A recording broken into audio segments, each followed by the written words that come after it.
This conference will now be recorded. Okay, good morning, guys. So today, let's quickly go through some of the slides and get into the CI pipeline creation using Azure Pipelines. Okay, so as I said, these are the different, or I would say, comprehensive list of high-level tasks that we need to do to create a pipeline, all the way from connecting to code repository, environment setup, dependency management, solution, unit test cases, code coverage, etc. Right? And we use our classic editor. We'll talk about YAML as well. No worries there. And this is just some descriptions for you basically. Okay, but we already know it. Okay, so how do you connect to code repository? So I mean, as I told you, Azure Repos is based on your Git, right? But your Azure DevOps supports not only Azure Repos, it will support other source control management systems as well. So it is very much possible in any company that uh, having multiple SCM software, source control management software. So from here onwards, as I told you, right, I may use word called SCM, or I may use it as a code repository, or I may use it as a version control. I mean, any one of these three words referring to the same basically. So we can connect with Azure Repos or Git, the code in GitHub, which is a public and private as well, and you can keep code in Bitbucket or Subversion. It will support multiple repositories basically, so you can connect to anything when you are creating a CI pipeline. We will select a repo and then we'll select the project basically. Okay, it doesn't matter, right, which software you are using for SCM, your code will still be the same. And then while setting up the environment, the second one, so we have to select the Microsoft hosted agent or self-hosted agent. Okay, that is means it is nothing but you are selecting environment. It is basically a virtual machine or physical machine where you have all the prerequisite softwares basically to run your or to build your application. And then we will configure the agent environment. If it is .NET, we will select MS build. If it is a Java, we will select Maven. And we also need to mention Visual Studio or Eclipse, etc. Okay, I'm just giving you a quick run through so that you can save it as a screenshots, etc., so that it is helpful for you when you are revising it basically. Okay, and then there is some parallel execution criteria, like if I have multiple uh, jobs in my same pipeline, I can execute them in parallel as well. We'll talk about what is that parallel execution. Okay, not now. Okay, when we are working on it, we'll talk about it. And then dependency management, as you know, it's all about maintaining your the developers reusable components. Some of them are uh, automatically created by your Visual Studio, means whenever the software is installed, all those components come with the software, like Visual Studio software along with that basically. It basically Visual Studio downloads your .NET framework as well. Okay, in a nutshell. Okay, all the reusable components created by other developers or other teams or external companies as well. They develop it and keep it in the NuGet store, and the developers can go ahead and download from that NuGet store to use in their application or in their .NET projects. Okay, so here you can use a NuGet, which is a public one, and then Azure Artifacts, which is a private one for us. So both are same. So the way you are having different programming languages to develop web application, in the same way you have a different software to manage your artifacts as well. So you can develop the same. Let us say you take a make military application, right? You can develop it in either .NET, either in Java. I mean, it doesn't matter, right? But it all depends on the company's preference or the availability of the skill sets. Nothing more than that. So you can download all those third-party packages or DLLs, whatever it is, from NuGet or Azure. Azure artifacts basically. So again, here also we have so there is something you need to remember. Self-hosted agents or Azure artifacts reduce time to restore. Okay, if you are using Azure, let us say you take, yesterday we downloaded one DLL, right? What is the send grid data DLL from NuGet? Okay, imagine if you are downloading it from NuGet, it may take, let us say, some 10 seconds. I'm just giving an example. Some will take even minutes as well. So let us say it will take 10 seconds. But if you are taking it from Azure artifacts, it may take only 1 second. The reason, your CI pipeline, your environment, everything is in Azure DevOps, and which is in public cloud, right? And that public cloud, Azure cloud, is connected to your network. But NuGet is a public repository. Nobody gives you some SLA, right? You will be able to download in 1 minute, etc. They don't give you. And again, it has to come from internet, and it has to go through some security scans in our infrastructure, and then it has to be downloaded, so it takes some time. So if you use Azure artifact, the time will be less. And then you have to have a task for building the solution, like compilation. So in our Visual Studio, you will go and select a build solution menu at that. Similarly, but here you don't have Visual Studio, it is all portal, right? So you have to select which IDE you need to use, etc. And then we'll configure some build utilities. Our build utility is MS build for .NET and Maven for Java. And there will be many other properties as well. And then you need to run the unit test cases. So there should be some utility to run the unit test case as well. So we will choose IDE version from the portal. Is it a Visual Studio or Java? I mean, Eclipse, etc. And then there will be some test criteria to be applied as well. Okay. So let us say you have 100 unit test cases in your project, in the developers project. So you have an option to choose. I mean, how many, what test cases to be run. That means, just an example.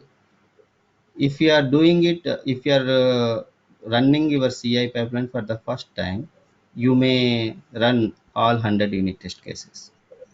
Okay, but if you are running that same CI pipeline 10-15 times a day, okay, what you can do, you can specify uh, to run only the impacted test cases unit. That means at 9 o'clock I have run my CI pipeline, all 100 unit test cases are run.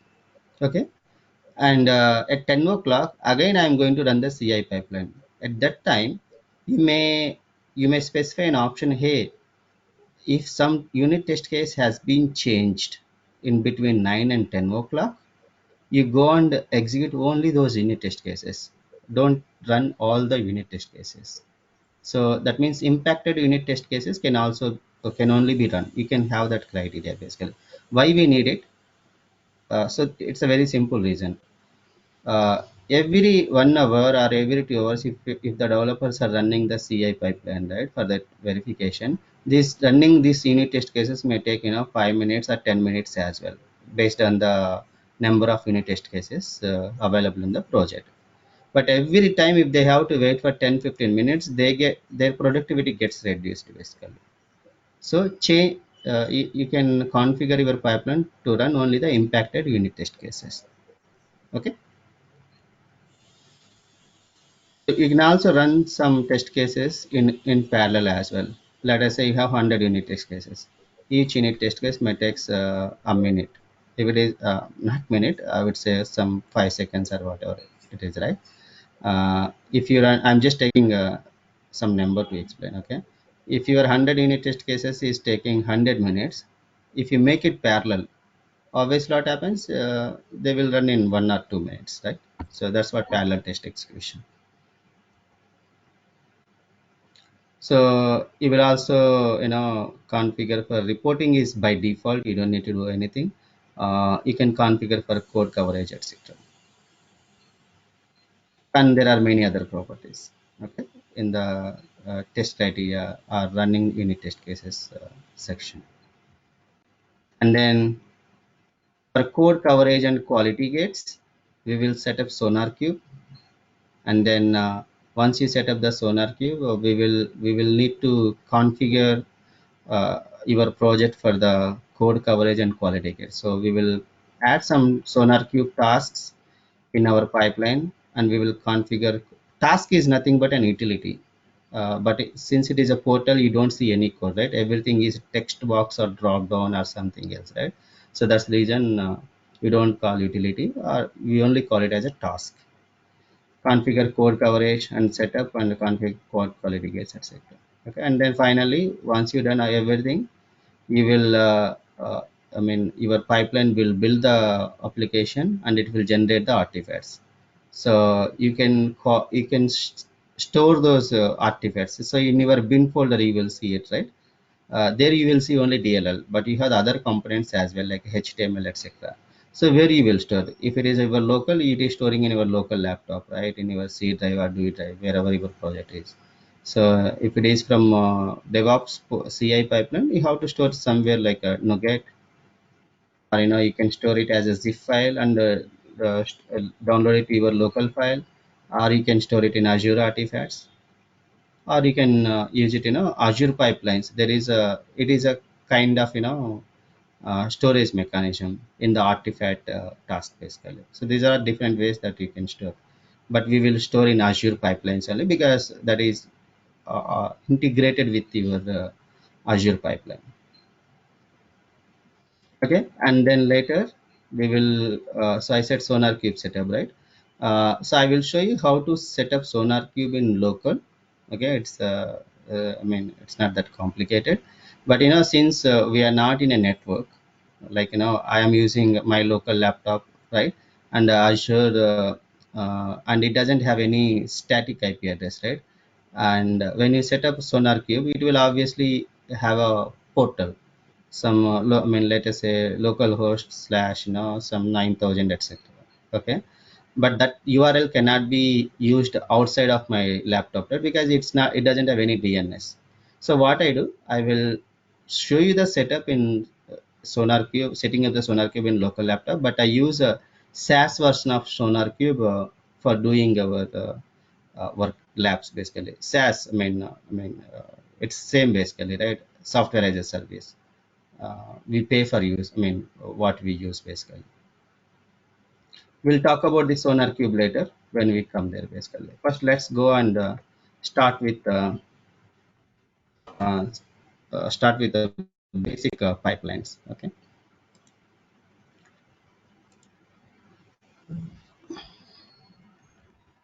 let's go to dev.azure.com.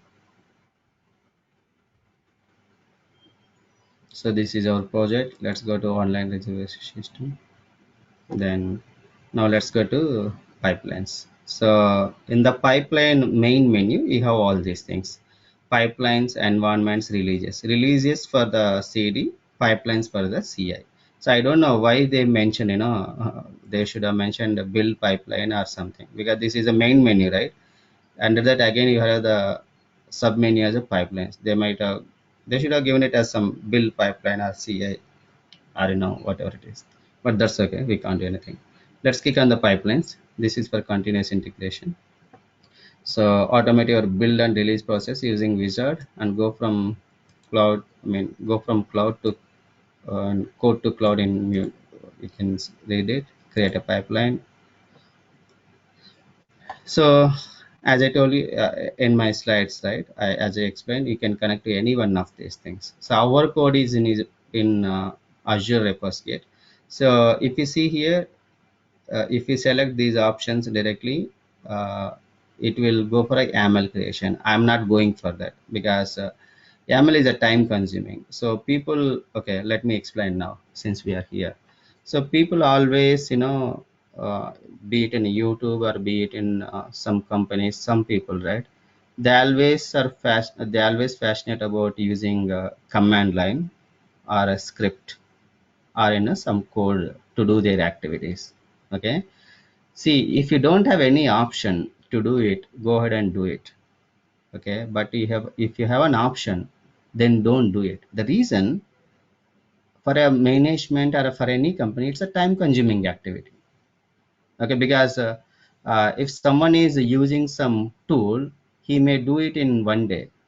If someone is using some scripting or some command line utilities for the same work, he may take it 5 days.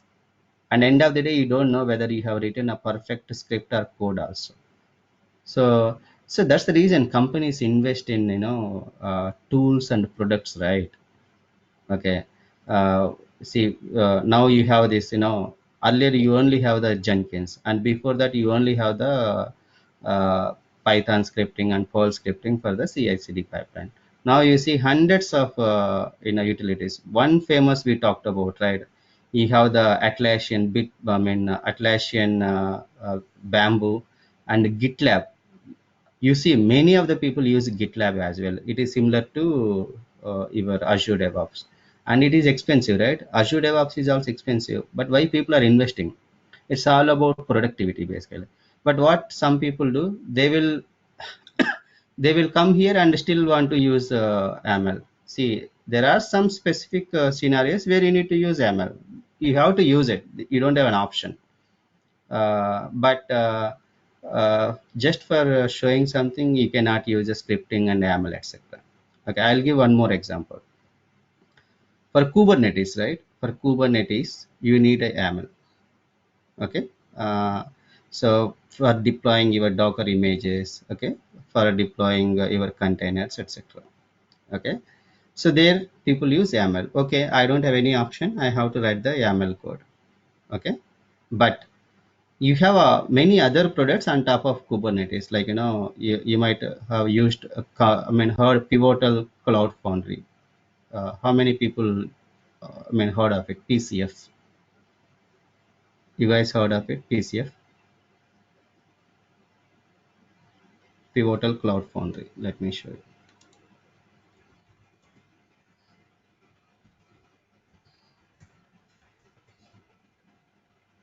This is another product. This is very very famous one basically. Okay, many people use it. You know what is the beauty of this platform as a service software, Pivotal Cloud Foundry? Everything is menu based, drag and drop. So if someone is maintaining their Kubernetes, hey, you might have seen like this, right? I shown you earlier, isn't it? In our initial classes, the same version I shown you. Okay. So if you are doing your you are deploying or are creating Docker images or some VMs in some other platform, or using YAML or using command line, you may take 3-4 days. But if you come to Pivotal Cloud Foundry, everything is auto managed. You just need to go and configure some of the properties, and you need to know how to maintain the Pivotal Cloud Foundry. So companies will benefit from the the less efforts basically. So that's the reason it will have a lot of cost savings. So it's all about productivity and effectiveness basically, not about how intelligent you or me. So I'm just giving some an example. We keep talking about it while we are working on this CI/CD pipelines, PowerShell. Okay, and I also give you basics about Kubernetes as well, right? So I will go and use the classic editor. If someone still want to learn ML, there is a way. What is that way? Where you can use the classic editor to to create your pipeline, and it will generate basically YAML as well. You can go and read that YAML. So that is the easiest way to do it basically. Okay, YAML is case sensitive, and it is space sensitive as well. Space is also important.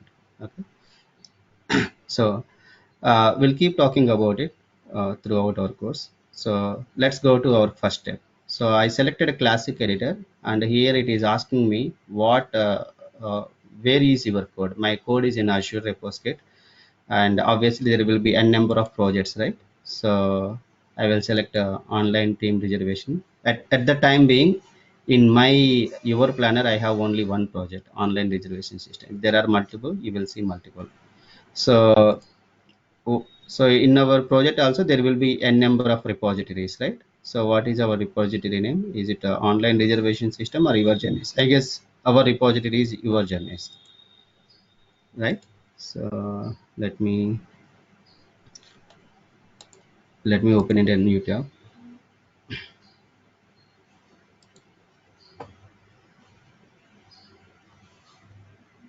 Yeah, this is our your journeys. Okay, so let's use it release pipeline. Okay, or CI pipe, it is CI, right? You can do it on anything basically. So I can take main as well, that's not a problem. But for CD, you have to, when you are doing the CD pipeline, right, you have to do it from when you are deploying it, you have to do it from release, I mean release for release branch basically. Okay, let me see branches. So I have the dev, I have main, etc. Okay. Since it is only CI pipeline, I can take dev or master or anything. So this CI pipeline artifacts will not be used for deploying. Let us think that your developers are using it for their day-to-day purpose. Okay, but when a DevOps engineer needs to deploy the artifacts, we will go and select the release folder. Okay, because that is a branching strategy. Most of the times, any companies use it. Okay, so I can take any branch here from the bottom. You can work on any one of these things. For the time being, to make it simple, we'll start with master branch, because I need to explain few more concepts on top of the branches what we select here as well. We'll start with the master. Continue. And the beauty of your any platform, be it GitLab, be it Azure DevOps, be it AWS DevOps, be it Atlassian, Bamboo, TeamCity, etc. Any one of these platforms are platform as a service or software as a service, right? They give you the templates for all the different application types what you have. You see with Node.js. So there are compilers Node.js with Grunt, Node.js with Girl. Okay, and then you have Xamarin. It is for mobile development from the Microsoft. And you can use even Jenkins as well to to QA Jenkins job as well. From here also you can do it. Okay, so that much sophisticated is Azure DevOps. And then you can use Azure Web Apps. This is one of, I explained what is Azure Web App in our initial sessions. We'll use this one as well, okay, in the later sessions. And then ASP.NET Core, ASP.NET. Okay, you have a Python, Xcode, Dockers. Okay, you have all the templates. Okay, now my Purna, application, yeah. the information on which template do we need to use would be provided by the development team. No, they don't tell you, right? They will tell you whether it is a desktop application, or you need to ask, is it a web application or a desktop application? Obviously, you will come to know if someone is the moment they run application from browser, that is a the web application, Developers. right? Yes. I mean that is as simple as that. We don't need to worry about it. Okay. If you don't know, you can ask them basically. Is it a Windows .NET desktop application or a web application? That's it. So Okay. mine is a ASP.NET web application. Okay. Even APIs also comes under web only, because APIs, uh, it doesn't have UI. That's it, right? But that is again web, right? You can access it over internet, isn't it?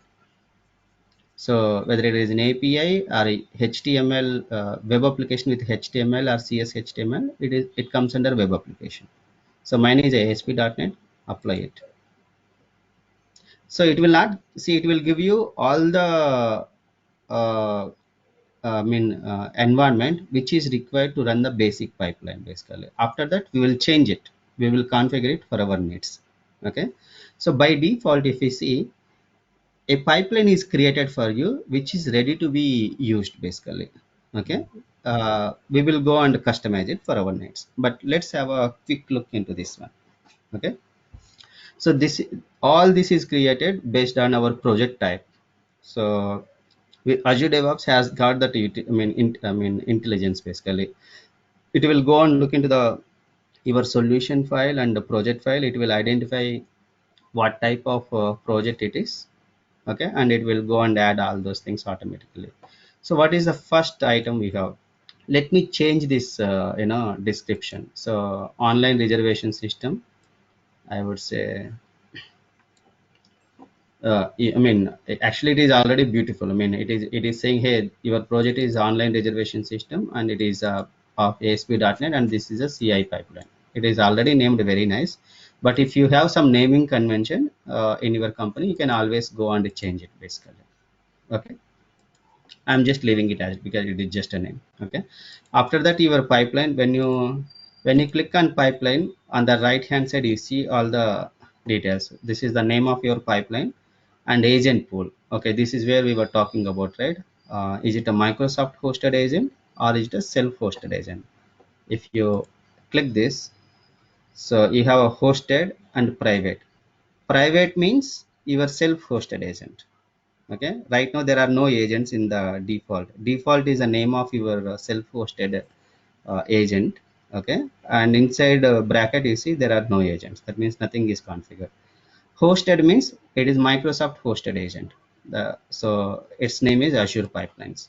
That means when you save this configuration and queue the build, queuing is nothing but running your compilation basically. Okay, when you queue it, your code is going to copy to this some VM in this Azure Pipelines pool, and the code will be copied and it will be built there. You will not see it, but you can see the logs. Okay, and then you have to specify what has to be, agents to be. These are the available agents, means as I told you, it will, sorry, can you go on mute? If you are developing some Mac Apple related stuff like a Swift, or so you develop and Apple related applications using Swift. Okay, mostly basically, or Objective C. Okay, you will go and select a Mac OS as a agent. That means it is a VM inside, in the backend. Anything related to Linux, you may go with Ubuntu. Okay, Ubuntu is a flavor of Linux. You might have known it. So Visual Studio 2017, Win 2016, that means this is for older versions of .NET.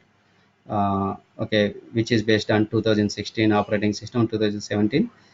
You also select Windows 2019 and Windows 2022 as well. I don't think anybody is using 2022. I think this is just a preview, if I fail. Okay, so let's go ahead and select Windows 2019. Okay, you will have extensive documentation on this to read it.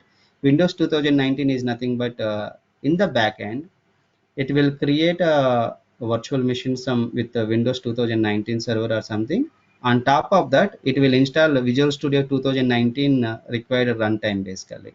Okay, we can't see it. So you have the environment setup. After that, it will copy all the code to that to build it. I'm telling you what happens in the background. Okay, and then it is asking you, hey, give me a path to build your solution. So by default it will give you wildcard, because it doesn't know, right, what is the solution file name, etc. So that's why it is a star star slash star dot sln. That means it will go to the root of your repository and take the solution file. That's at star.sln. But you can, since we know it, we can go and select it. So this is your repository, and then under that you have the your journeys web and then unit tests. Okay, let's go ahead and select solution. Okay, it doesn't have a API, right? Okay, that's okay. We will create one more pipeline with that project, in dev, which contains both API and your web project. Okay, so I selected the solution which have to be compiled or built actually, and then artifact name. Okay, this is the where you, once your application is compiled, in which folder you need to save these artifacts. Okay, so by default it will create a folder with name called drop. Okay, you can change it as well, that's not a problem. but it will not show you where it is getting stored. It is all uh, invisible to you. So right now we are doing a lot of work here. You don't know, right, where it is getting saved, because for you it is just an application. Similarly, your artifacts will be stored in Azure Pipelines. There is a storage mechanism or a storage name. Under that, it will create a folder called drop and store all your build artifacts into that actually. Okay, that's about pipelines. All you have done is some name change and agent pool selection and your solution file selection. After that, this is all what you selected in get sources. This is all what you selected while you creating a pipeline. Okay, you can see we are doing it on the master. Okay, and this is team project repository, and then you see some options here. Clean, right now it is false. You remember in Visual Studio, I shown you an option to clean the solution as well. That means whatever is generated in the bin folder or any other invisible temporary files will be deleted if you use that clean option. By default, it will be true. False, you can make it true. So this is very helpful. I mean, if you see now, whenever you run your pipeline, right, if you see any issues related to build, first you can do this so that you will come to know if there are any issues. You say all only sources, source directory, all build directories, etc. I will say only my source only. Okay, but it is not visible to you. Okay, what happens? Okay, you can tag the resources. Basically, tagging is nothing but in your repos. If I go to my boards, etc., if you open any one of these things, right? So right now in this on the related work, what you see in anywhere, you will see your childs and parents, and it will also show you some release information, in which release this has been gone. So all the when you run something here, right, in this build pipeline or release pipeline, this this will be tagged in your in your work items or in your repos as well. It will be shown, nothing more than that.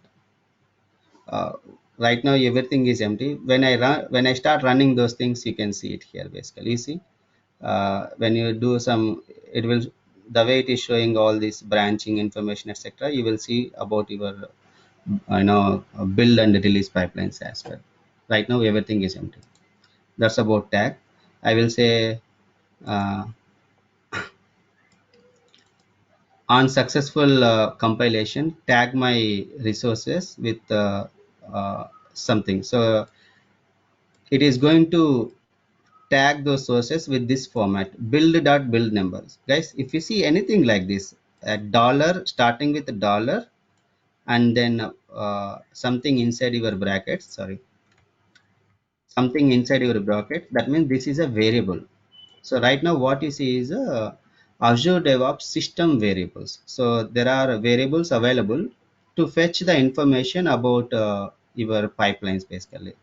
So when you say build number, for every if you go to code repository, right, for every commit it will generate one commit number, right, one commit ID. Similarly, for every build, it will generate one build number. Let us say it might be, when you do it for the first time, it could be one, after that two, three, four, etc. So build number means it will take the build number of this build, and then tag it actually. Okay, that's about it. You will learn about it. Okay, and then these are all self-explanatory. Obviously we need to report these build statuses. Okay, let's not talk about all these things now. Okay, just stop it here. Okay, and then agent job, this is what you selected on the top, right? Whatever you selected here, the agents will come here actually. So I'll give the job name as let us say web, uh, web basically, because I'm compiling web application. Okay, and all the agent pool information inherited from pipeline from here, right? Whatever you selected basically comes here. Okay, and in the bottom you see demands. I was telling you, right? Hey, it will create a VM in, in the back end, and it will install all the prerequisites as well. You see, your Azure DevOps or Azure Pipelines is intelligent enough to identify what is to be included in that agent. So it is including MS Build, Visual Studio, and VS Test, because I have some test assemblies as well. It includes all the prerequisites. If there is something extra required, we can go and add it as well. We'll talk about it. And then parallelism. So right now I have only one agent here. That means one job here.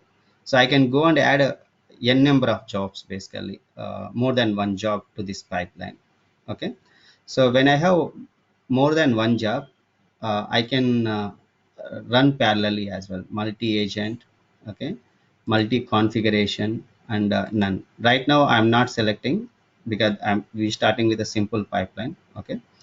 uh, so timeout is nothing but, sometimes what happens, your when you save and queue it, it may take 2-3 minutes to start as well. Sometimes it may take 5 minutes, sometimes it does, many of the time it doesn't take any time to start, basically. So but you never know. uh, it cannot be unlimited time, right? Infinite time, right? You basically keep a timeout. Let us say when you click on save and queue, if it, if it takes more than 1 minute, timeout the job, means it will abort the job. That is the thing you are giving it, actually. So you can read it. Okay. And job cancel timeout, you can cancel the job itself. And then dependencies as well. Okay, right now I have only one job, but if I have multiple jobs in this same pipeline, I can add a job. You can see, how do I add a job? You can go to pipeline, this is the parent, go and add an agent job. Then I will have another job. I can name it as a, I click this, I'll take it as a API. See, there is nothing added, because I did not specify anything for this. Okay, so what is this dependencies? So I want to run this job only after my API job is executed. Such kind of sequencing criteria I can put it. That is called jobs with, dependencies. So most of the times what happens, you might be having this web application or some API application, but it may need some prerequisites to be built, basically. In such kind of cases, you will use these dependencies. You will ask the developer, hey, uh, what is the sequence that I need to build it? If those developers may tell you, hey, first run this, and then you have to run this, like that. In those cases you will use the dependencies. Okay, finally you have this some conditions. We'll talk about these conditions, like when you run this job. Okay, you have options. When all previous jobs succeeded, all previous jobs have succeeded, even if your previous job has failed, etc. There are 3-4 options, and custom condition as well. I will explain it when we do customize it heavily. And then so all we done is a prerequisites. Now this is where your dependency management comes into picture. So it added a task. These are all the tasks. Okay, pipeline, under pipeline you will have a number of jobs. Under each job you will have a task. These are all the tasks. Okay, what is this task about? So you will see some, task version, etc. So obviously task is nothing but a utility. There will be a number of versions available, but don't worry, by default it will take the greatest, basically, which is working or which is stable. Okay, and you see the YAML as well here. Okay, so if you are using YAML, basically, to create your pipeline, just for this task you need to add these many statements. Okay, steps. Under that steps you have the task as, this one. Okay, and display name, what you see here, and then inputs. It's like this, you need to use it. Okay, so I'm going to use the latest version of 441, and this is my task display name. Okay, uh, when you specify this, right, what happens? Your your pipeline knows where to go and look for references of the project, basically. Okay, so this control options, and output variables. These two sections will be available in each and every task. These are the common sections basically, or common configurations across all the tasks. So you will see it in everything. We'll talk about this as well tomorrow when we are customizing it more. This is just a tour, okay? And then NuGet restore. Okay, I mentioned my pipeline to use NuGet, but I also need to mention what command to be used, right? So there is a command that this NuGet is going to use, or this pipeline is going to use basically. So there are multiple commands: restore, pack, push, custom. We are going to use a restore command. The reason, I in my project I have some dependencies to be downloaded. One is SendGrid and some are some system related. So downloading is nothing but restore basically. Okay, we use a restore command. Okay, path to solution. This is already I selected in the top. That's the reason your solution file has come. Okay, and all the reusable components that you will see in the NuGet store will be called as a feeds basically. Each and every reusable component will be called as a feed, okay, in artifacts terminology. Okay, so feeds I select here, feeds in my nuget.config. These are the two options. Okay, feeds I select here. What feed I want to select? I want to select this, and then use packages from nuget.org. So this is what is there configured in your Visual Studio. Okay, and there will be some advanced options, guys. These are about caching, etc. We talk about, and you see control options and output variables again here.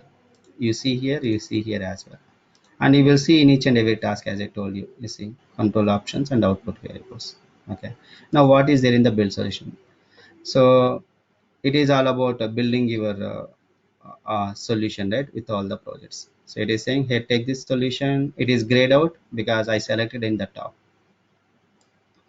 If you want to edit, make it editable, you click on this bangle icon. If you click this, you will have option unlink. Okay, so I'm saying use the latest version of Visual Studio to build my application in the CI pipeline.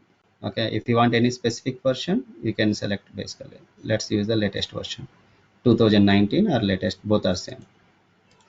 And by default it has added all these ms build arguments. Okay, this is the beauty of these things. Otherwise, if you are using a git sorry, if you are using Jenkins in older days, even in Jenkins nowadays, right, they are also providing a template like this. It will go and add all these parameters.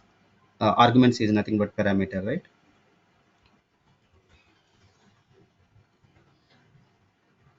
If you're not using any platforms like this, you need to go and understand about all these things.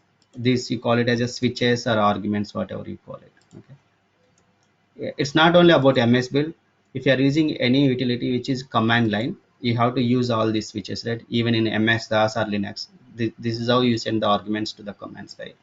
So deploy and build is to web publish method is package, package as a single file, skip invalid configurations, and package locations. Package location means once it is done, where it is going to store your artifacts, it is going to be storing in a location called artifacts to staging directory. These are standard basically.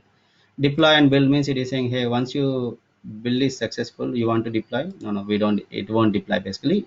Here deployment is nothing. It's not about deploying your code to servers. It's about copying to this location. Web publish method is a package, and a single file, package as a single file is true. That means once you compile it, each and every artifact generated from your solution, right, or compilation will be stored as a single file. Means it's a zip file basically. In that zip file, it will you call it as a package. This method basically, it is a zip package. That's what it is basically. Okay, that's a beauty. You don't need to worry about it. Automatically gets generated based on the project type what you have. And then you have a build platform variable and configuration variable. This is what you see in Visual Studio when you right click on the properties, right? If you want to see where this variable is you know created, you can come to the variable section. Here, build configuration is a release mode. Build platform is NACP. I told you, right? If you are compiling your application from Visual Studio, go and select the debug mode. But if you are doing it from for a CI pipeline purpose or a deployment purpose, you have to use a release mode. If you use a debug mode, many temporary files will be created. But if you use a release mode, no temporary files will be created, which are not required for your application. It will build platform for any CPU basically, and these are all uh, some metadata which you don't need to worry about it.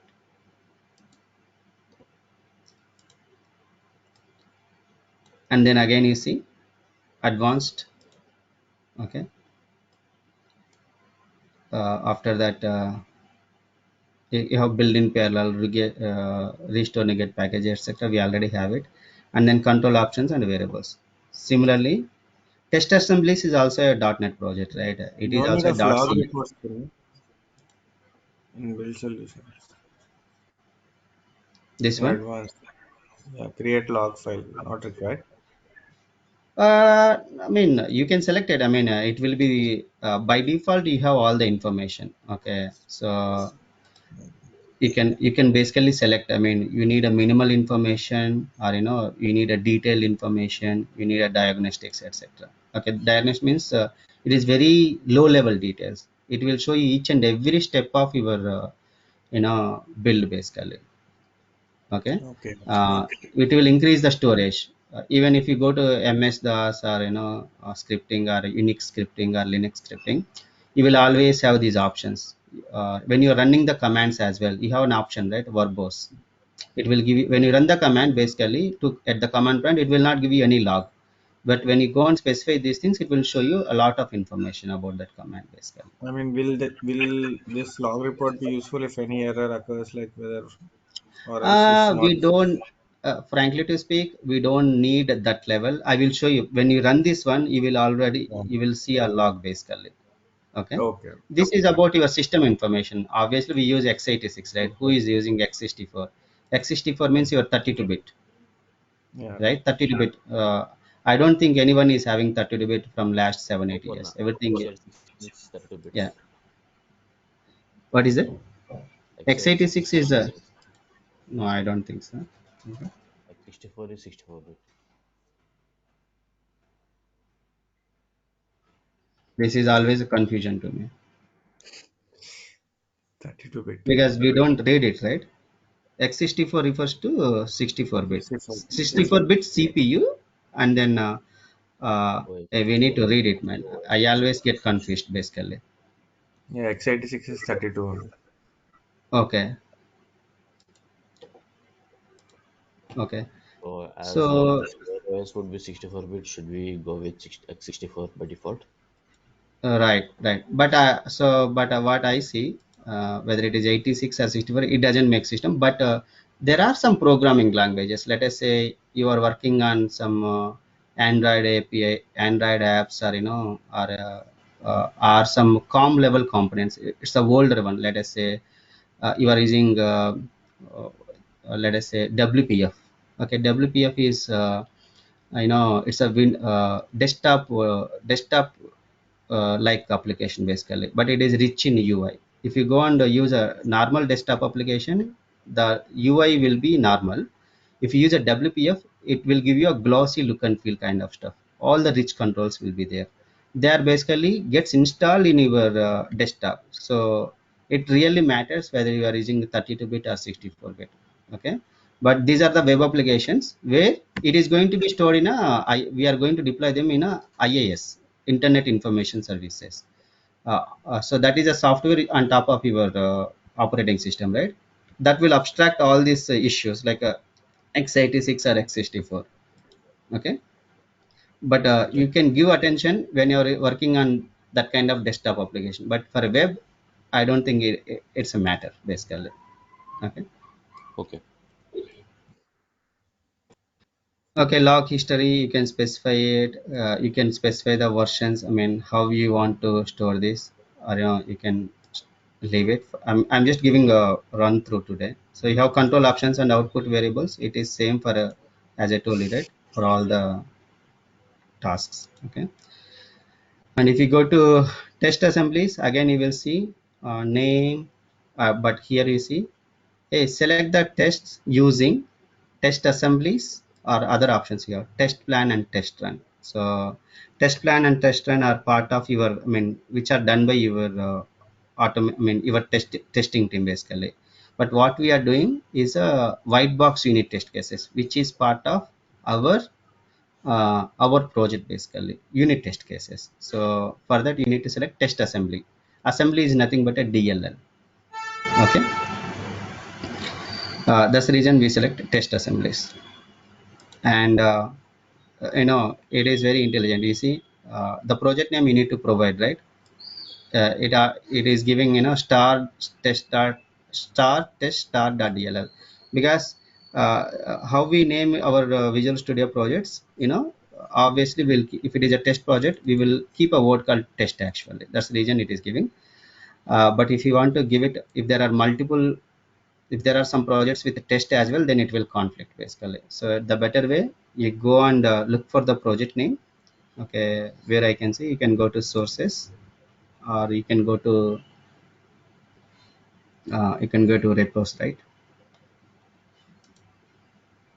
Give the project name, because most of the times we don't use test in the project name for all the projects, but in some cases you may use it.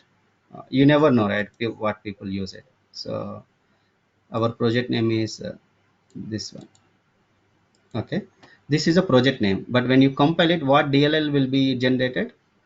Your journeys web dot tests dot DLL. Okay, that is the output basically. I explained it yesterday. Okay, so go to solutions, only replace this path. That's it. And then, okay, yes, process, remove this. Just in case if your solution is having some projects with this word, okay, so that you will not create a conflict. And then these are all by default, you don't need to worry about these things. This is for your pipeline, not for your configuration. Okay, your results where it will store. And I was talking about some test filter criteria, right, in our slide. We'll talk about it tomorrow, day after tomorrow, etc. Okay, all these things we'll talk about it tomorrow, day after tomorrow. Okay. And then we generally use this basically we will and disable or delete it. Actually, you can disable or you can delete it. Okay, for the timing, let it be. And finally, publish artifacts. That means where you need to copy your artifacts, right? It is going to be saved in the artifact staging directory. You never see it basically. All you see is this folder name. Drop.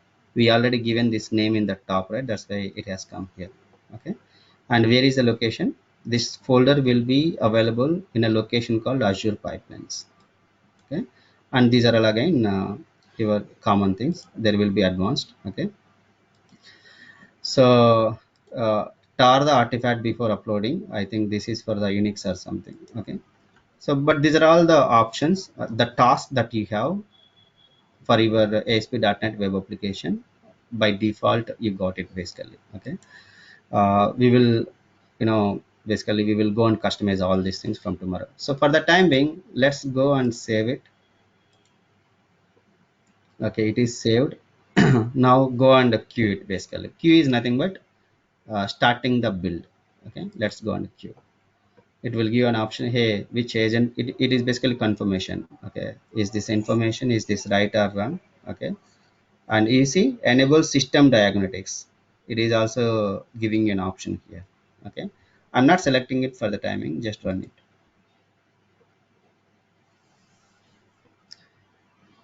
So it is showing you all the metadata. Hey, what is your repository and project? What is the latest commit ID? When it is started? How much time it took? What are the work items that are included? Is it enabled for test and coverage? Okay, people can see the changes as well. Now, okay, I got some error. No No hosted parallel has been purchased or granted. uh, I think my, what do you say, my free credits are over. This is, let me, did I select parallel? No, right? So basically, you will get free hours to run your jobs. Basically, free means when you create your organization first, you will get some 1800 minutes of free time to run your jobs for a month. Basically, after that, your 1800 minutes will be over. Then you will be charged. Basically, okay. Let me see what is the issue for me. Is it my credits expiration, or is it something else? Okay, so you will not see this issue if you are using your organization one, because obviously it will, the quota will not be free, right? It is paid. Okay, let me go and go to my pipeline and edit it. Actually, click this, edit the pipeline, go to agent. Did I select any parallelism here? No, nothing here. I did not select any parallel. Let me take this, remove this, uh, remove. Okay, I have only one. Let me save it.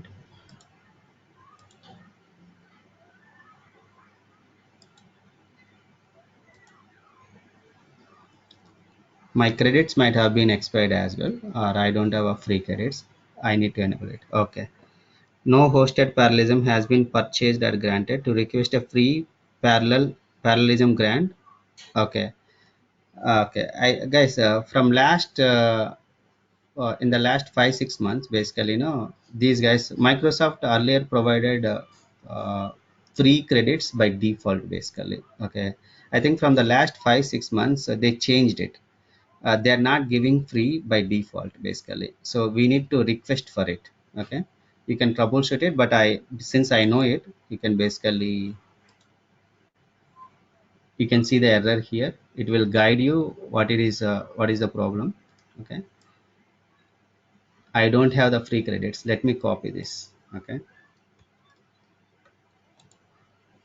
copy.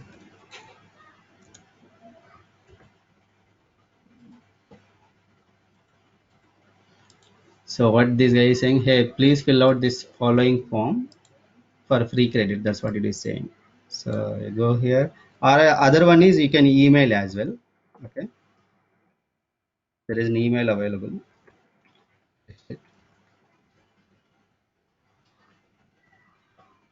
So give your name, email address, that you are using for your Azure DevOps. Okay, and you have to give the organization name. How do you get the organization name? You go here and till this place, basically, your root URL and your organization name. Okay, let me put it here. What is that? Put it, my organization. Okay, and then let's say 86. That's the name I am using there. Okay, what's your email ID? 86. You do, as I told you, you don't need it if you are using paid version. I'm trying to use free. That's why. Okay. Are you requesting a parallel increase for public or private projects? I would say private. Okay, public means anyone can see it. Okay, and then finally save it. Purna, your screen was stuck for us. Is it Yeah, we can see only the first part, like what is your name? okay? I actually submitted as well. Just let me know if it is refreshed. Yeah, Yeah, it I'm was fine. refreshed. Okay, just a name, right? You can take it. That's a self-explanatory, right? Taking the organization name. Okay, I shown you how to take the organization, right? This is the first part. Yeah, okay. Or you click on And this, or when you click on it, you will get the similar thing here. When you click on the organization, okay. you just take it So and do we also yeah, need to have credits to check these things at our end, or as yeah. we have already Actually, added to the project? I tell you, Can, till January or February, this was not the case basically. Okay. From January or February they started this, and looks like many people started using it, right? Okay. They see, when you're running something, obviously you are using their infrastructure, isn't it? So it's an expensive for them. But if I go to my other organizations, right, let me go to online travel. Okay. This is my other organization. If I go here, any of these projects, I think I should be able to create a pipeline. The reason, this is not my, this is my old what I say, old organization before this rule has come up, basically. Okay. I'm quickly doing something, you see. Okay. Apply. I think I should be able to save and queue. I'm not doing anything, I'm just trying to see, basically.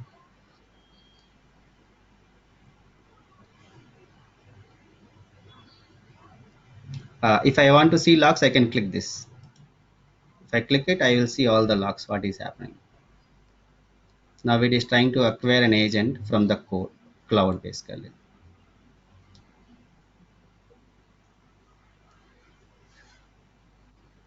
It is, yeah. You see, the build started. You see, right? Yeah, yes. Yeah, it will. It is a complete log for you. Say, as I told you, right? I created my other organization before January. Okay, I mean last year I created that organization. Okay, for all the new organizations, what people are creating after January or February, they are asking us to create a request so that they will go and enable that free credits for you, basically. Okay. Recently some of my old batch guys were asking, hey, it is giving me error. But the problem, they were not reading the error, basically. What is that? Okay. After they send that request, I think in 1 or 2 days they were enabling it. Okay. I think you can do that today itself.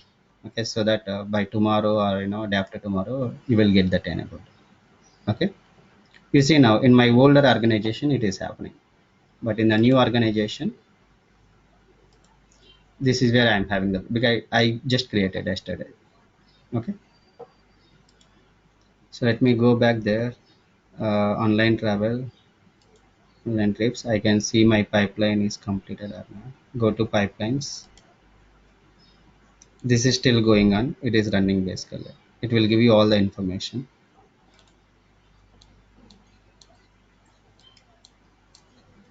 It's done almost, basically. Okay, guys, this is just a tour of how your CI pipeline looks like. Okay. So tomorrow we will go in detail and we'll customize as well. You see, in the bottom right, you see the artifact is produced, one artifact is produced. Okay. If you click this, it is showing 100 unit test case, 100% test passed. I don't have any unit test cases. Okay. Artifact, when you click on this is the drop folder. It will contain all the artifacts, basically.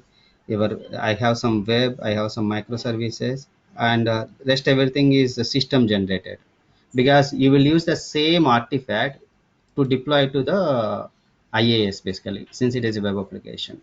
So it prepares, your CI pipeline knows that these are required when you are deploying to the some server, basically. Okay. So we'll go in detail tomorrow. uh, we'll work on that. Okay. To go through, I mean, the configuration or customization. Okay, guys. Yeah. Poonam, can you help us to, do we also need to request for the parallel Yeah, yeah, processing credits and all? yeah. What you do, Or can we just, no, what you do it today itself. You create an organization, right? Okay. Let me give you that URL. I got that URL, right? So that you will go and submit. Where I can find that URL? This is my online reservation do system. you I have got that the in error, notebook? right? I can go to the pipelines. Okay. This is failed rate. Go here, open any one of these things, and click on this. Okay. It's already in the notepad, right? Okay. Create an organization and use that in your let me put it in the chat. Okay. Okay, so how do we uh, get the free credits? Okay, that's what. Once you have the organization created, right? Once you put it your organization uh, in that is request, right? Application, I mean in that web form, they will enable it, actually they will enable it for you. Okay. Okay, So that you can see, you go to the organization settings. I shown you earlier when we were talking about these things, uses. Where is that? There is some place where you see all the free stuff based. I mean, how many credits are there? That's in the jobs. Sorry.